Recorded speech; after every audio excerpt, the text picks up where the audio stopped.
Salut les amis, bienvenue à la deuxième partie de la leçon.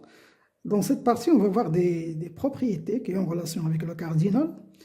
Donc la première propriété, petit a. Donc si on a x et y, deux ensembles, deux ensembles finis, deux ensembles finis et non vides, tels que l'intersection entre x et y est égale à l'ensemble vide. Ça veut dire que ces deux ensembles sont des ensembles disjoints. Il n'y a pas d'intersection entre ces deux ensembles.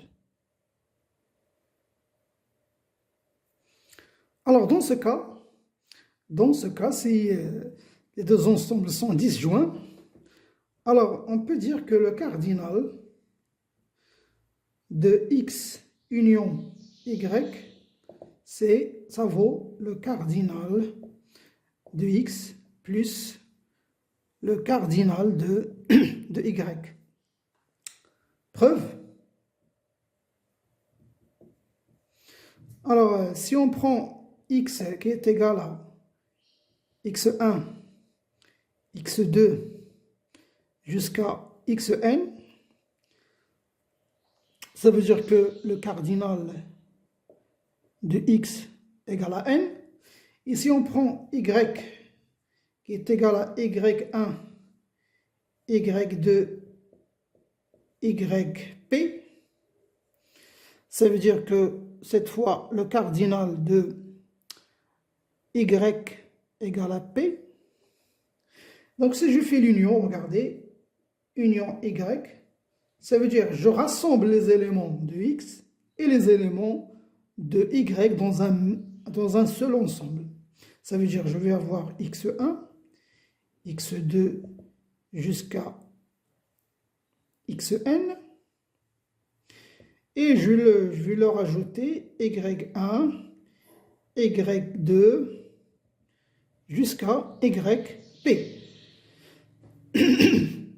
Et vous voyez que le cardinal de x union y, regardez le nombre d'éléments ici, c'est n, plus p.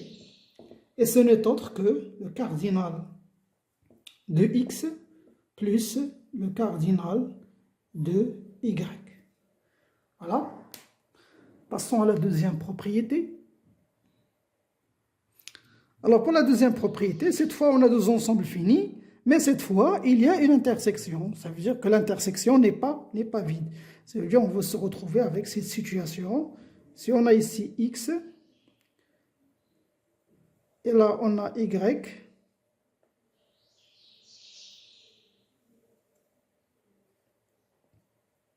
x, y, et là vous avez x inter y, l'intersection des deux ensembles. Bien, alors, dans ce cas, on nous dit que le cardinal, c'est la propriété, de x union y, cette fois, sera égal à cardinal de x plus cardinal de y moins le cardinal de x inter y.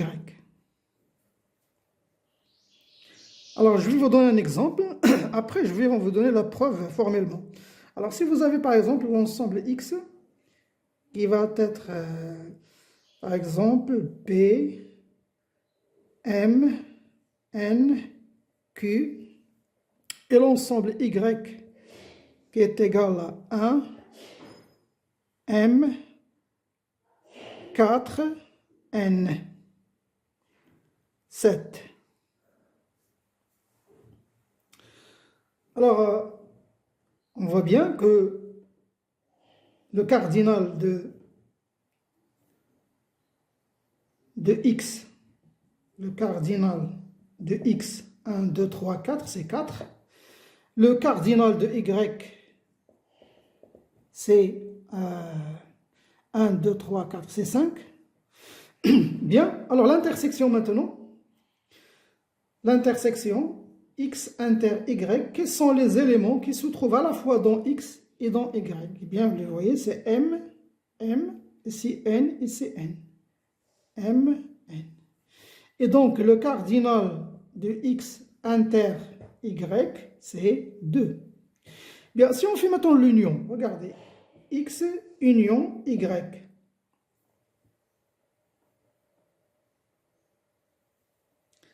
Eh bien, on va avoir B, M, N, Q.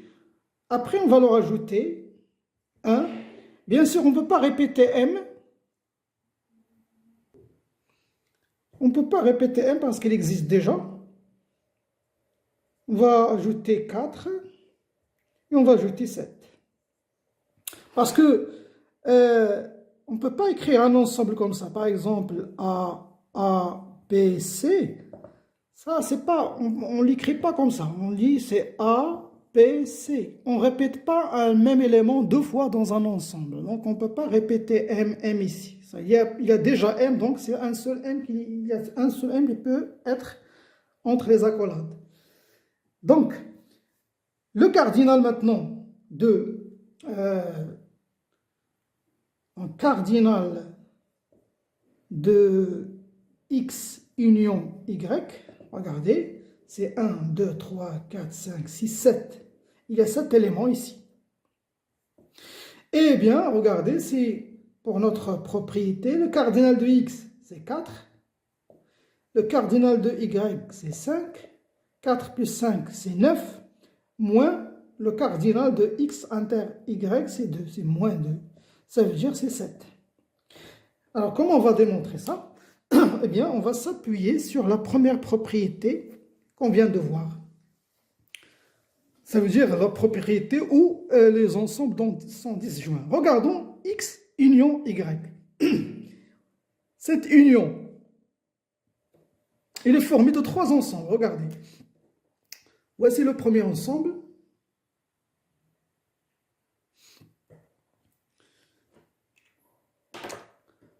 Et voici le deuxième ici, c'est X inter. Et le troisième, il est ici.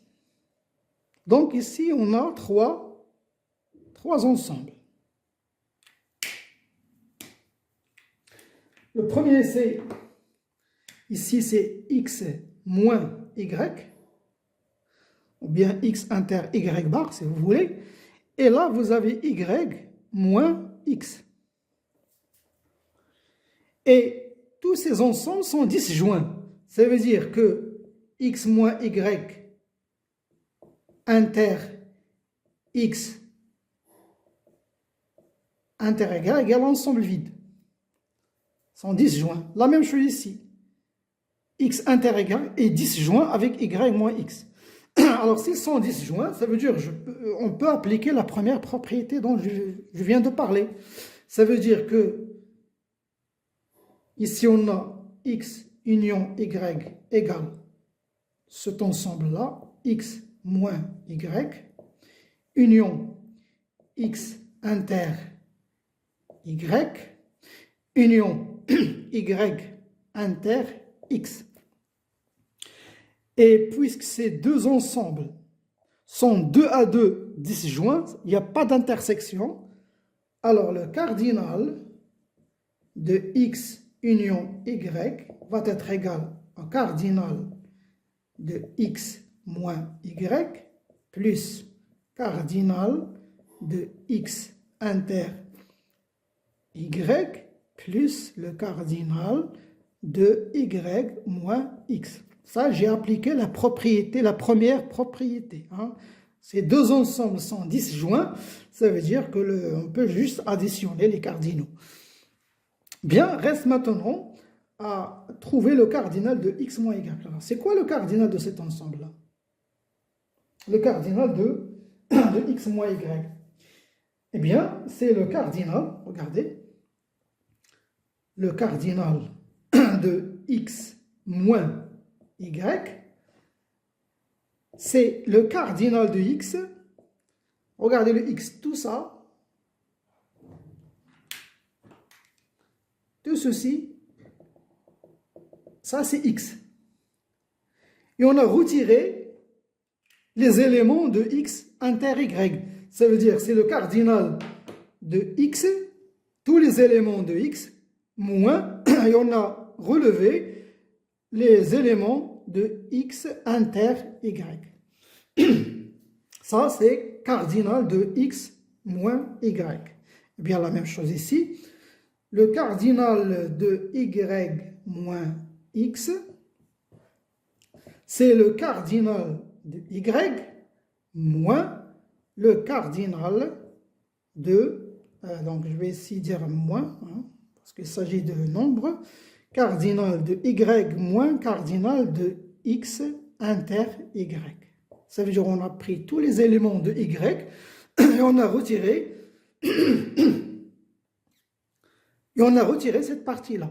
Ça veut dire les éléments de x inter y. Voilà, maintenant je peux remplacer ici. Donc je vais avoir ça égale à cardinal de x moins cardinal de x inter y plus cardinal de x inter y plus cardinal de y moins cardinal de x inter y. Eh bien, vous voyez, on peut simplifier maintenant. Cardinal de x inter y moins cardinal de x inter y plus cardinal de x inter y, c'est 0. Donc, ce qui va nous rester, c'est le cardinal de x plus le cardinal de y moins le cardinal de x inter y. Voilà. Maintenant, on va passer à la troisième propriété. Alors, pour cette troisième propriété, on a deux ensembles toujours finis, tels que, cette fois, x est inclus dans y. Alors, si x est inclus dans y, cela implique que le cardinal de x va être inférieur ou égal au cardinal de y. Ça veut dire le nombre d'éléments de x sera inférieur ou égal au nombre d'éléments de y. Et on a aussi le cardinal de x bar, ça veut dire le complémentaire de x dans y, égale le cardinal de y moins le cardinal de x.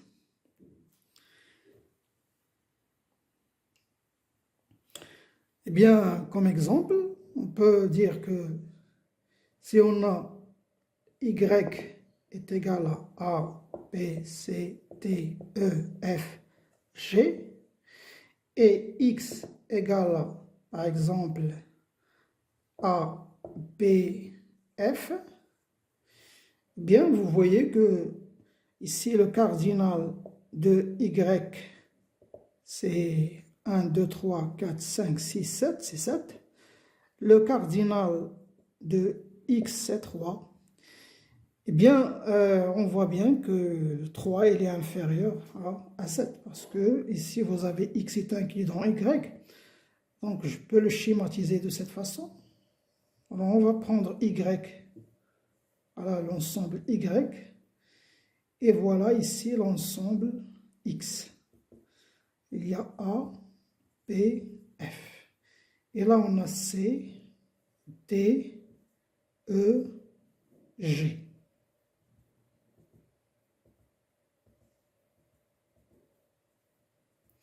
Voilà. Donc, le complémentaire ici, le voilà, ici, toute cette zone-là, hein, c'est le complément, c'est x bar ici. Hein. Donc, vous voyez que le nombre d'éléments de x bar, c'est 1, 2, 3, 4. Donc, x bar, le complémentaire de x, il contient l'élément C, D, E et G. Et vous voyez que le cardinal de x bar, c'est 4. Et bien, c'est 7 moins 3. C'est le cardinal de y moins le cardinal de x. Bien, on va montrer ça. On va vous donner la preuve. Bien, alors, comme indice, on s'appuie toujours sur la première propriété. Si vous avez deux éléments disjoints,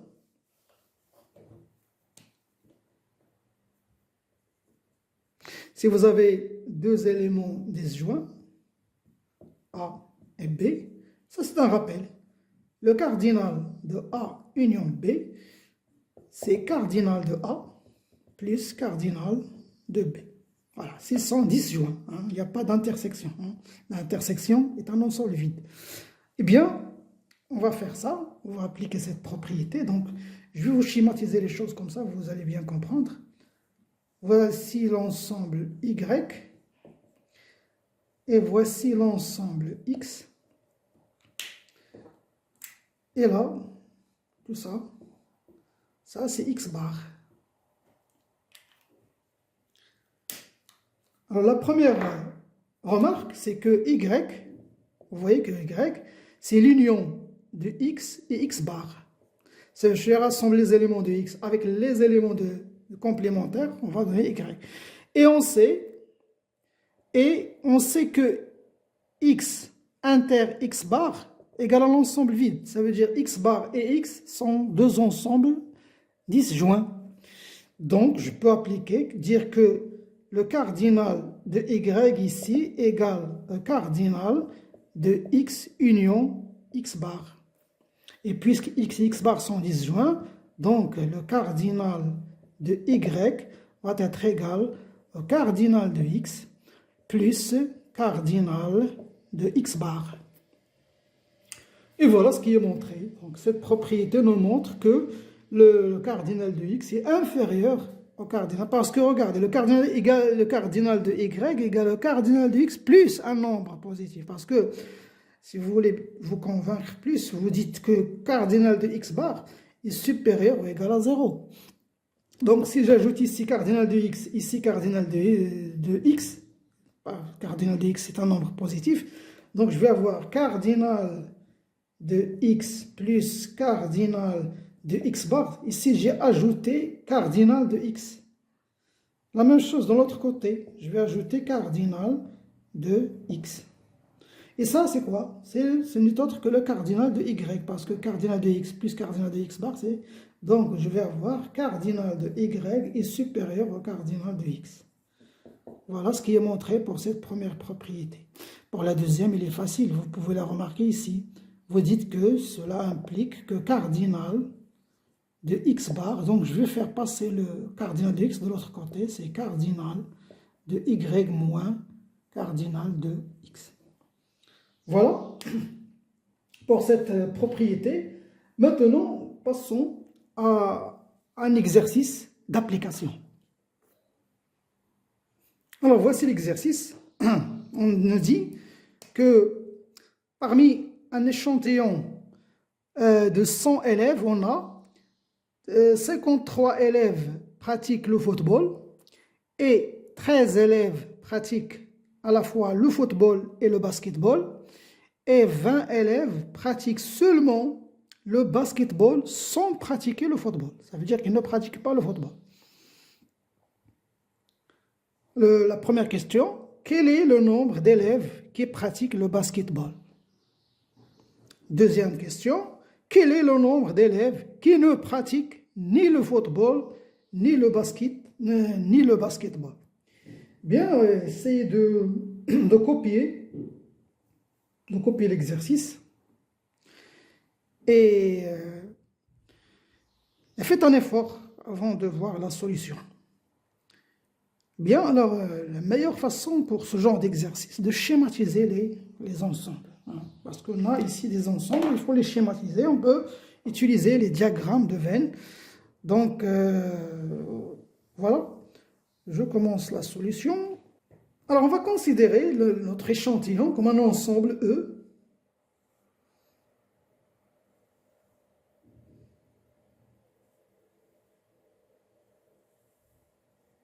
Voilà l'échantillon E.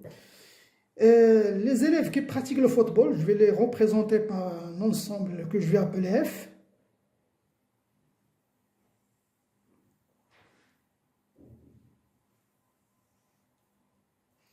Ça, ce sont les élèves qui pratiquent le football. Et les élèves qui pratiquent le basketball, je vais appeler cet ensemble B.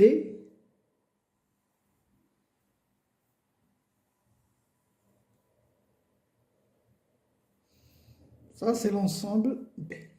Et là, vous voyez qu'on va mettre les élèves qui pratiquent à la fois le football et le « et » en termes d'ensemble, c'est l'intersection F inter B. Ça veut dire qu'ils pratiquent le football et le basketball. Et là, en dehors de ça, il y a des élèves qui ne pratiquent ni le basketball, ni le football. Ça veut dire, s'ils ne pratiquent pas le football, ça veut dire c'est F bar. Et c'est intersection, et ne pratiquent pas le basketball, ça veut dire B bar.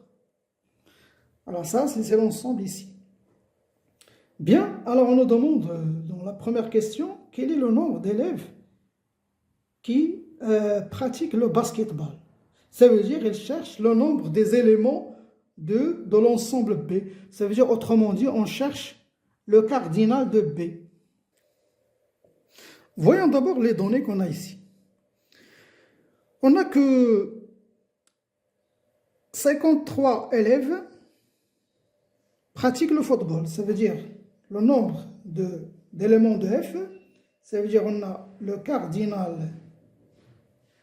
de F. Eh bien, c'est 53. Bon, je vais le noter ici d'abord. On a cardinal de F, c'est 53. On a ici 13 élèves pratiquent à la fois le football et le basketball. Ça, c'est F inter B. C'est le nombre d'éléments de F inter B.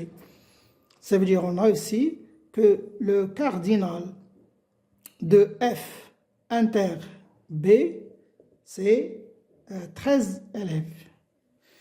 Bien, on a ici des 20 élèves pratiquent seulement le basket sans pratiquer le football. Alors là, cet ensemble, il est là.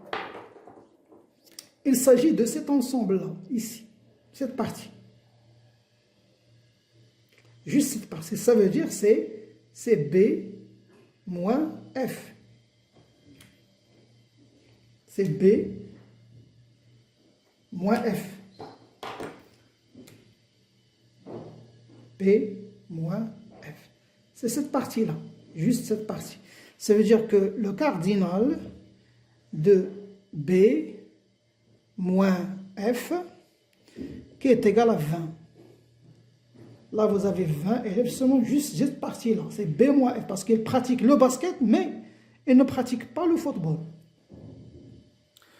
Vous pouvez aussi le noter B moins F. Vous pouvez le noter B inter F bar. Ça veut dire qu'ils pratiquent le basket et ne pratiquent pas le football. Oui, vous pouvez écrire cette notation aussi. Bien, voici les données. Maintenant, on cherche le cardinal de B. Eh bien, c'est simple. Regardez, voici B. L'ensemble B n'est autre que l'union de cette partie-là et celle-là. Ça veut dire qu'il est égal à F inter B union B moins F.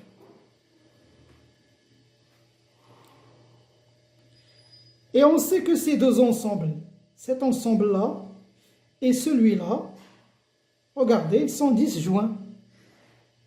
On sait que F inter B moins F égale à l'ensemble vide. Donc, je peux appliquer la première propriété dont je vous ai parlé. Donc, cardinal de B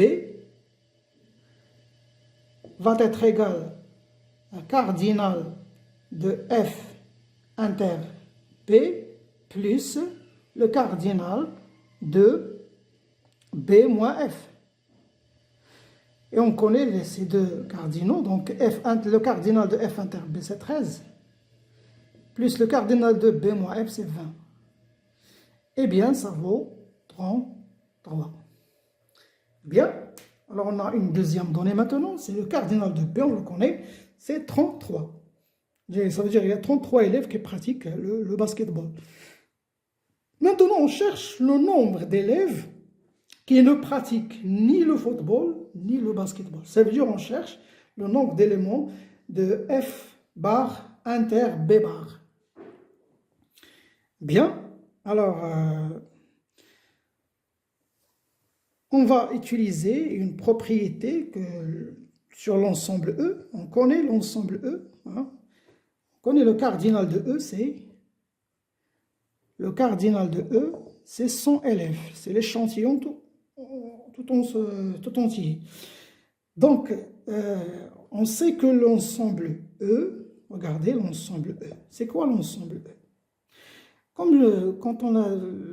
Je l'ai dit tout à l'heure, si vous avez un ensemble E ici, et vous avez un ensemble X qui est inclus dans E, ça veut dire que E va être égal à X union ce qui reste ici.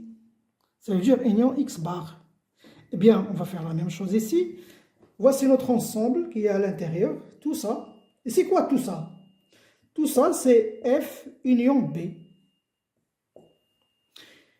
Union, le reste, ça veut dire le complémentaire de F union B, ça veut dire F union B bar. Comme si vous avez tout ça, c'est X, tout ça, ça c'est mon X, c'est F union B, hein, et le reste c'est X bar, c'est F union B bar. Sauf que on sait que F union B bar, ça vaut F bar inter B bar. Ça, vous l'avez vu dans la leçon sur les ensembles. F union B, le tout bar, c'est F bar inter B bar. Eh bien, c'est ce qu'on cherche. Hein. Bien, je peux maintenant dire que cela vaut F union B union F bar inter B bar. Et on sait que ces deux éléments sont disjoints. Et on a F et on a F union B inter F bar inter B bar égale à l'ensemble vide. Ça veut dire on va dire qu'ils sont disjoints. Et s'ils sont disjoints, je peux appliquer la propriété, hein, la première propriété. Ça veut dire, je peux dire que cardinal de E égale à cardinal de F union B plus le cardinal de F bar inter B bar. Nous, on cherche ce cardinal-là, donc je vais dire maintenant que cardinal de F bar inter B bar égale le cardinal de E. Là, j'applique la troisième propriété, cardinal de E moins le cardinal de F union B. Bien, je connais le cardinal de E, c'est 100. Je ne connais pas le cardinal de F union B. Bien, alors on va appliquer maintenant la deuxième propriété qui nous dit,